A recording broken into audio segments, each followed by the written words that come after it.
بسم اللہ الرحمن الرحیم۔ شروع اللہ کے پاک نام سے جو بڑا مہربان نہایت رحم فرمانے والا ہے۔ علم حاصل کرو چاہے تمہیں چین جانا پڑے۔ علم گلستان میں خوشبو کی طرح ہے، اسے گلستان تک محدود نہ رکھو بلکہ اس کی خوشبو ساری دنیا میں پھیلا دو۔ علم اس روشنی کی طرح ہے جو بھٹکے ہوئے کو سیدھا اور سچا راستہ دکھاتی ہے اور صراط مستقیم تک لے جاتی ہے۔ جس نے علم حاصل نہ کیا وہ یتیم ہے۔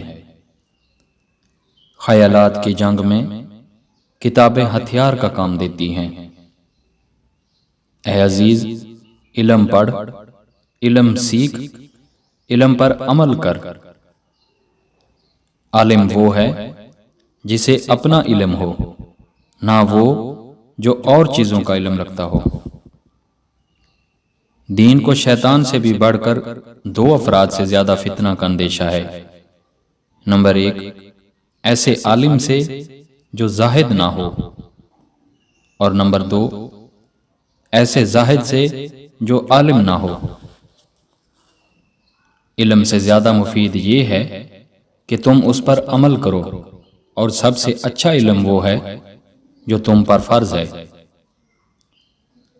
تھوڑی سی تفہیم بہت سے علم، عبادت اور زہد سے بہتر ہے۔ تمام خوبیوں کا مجموعہ علم سیکھنا اور عمل کرنا، پھر اوروں کو سکھانا ہے۔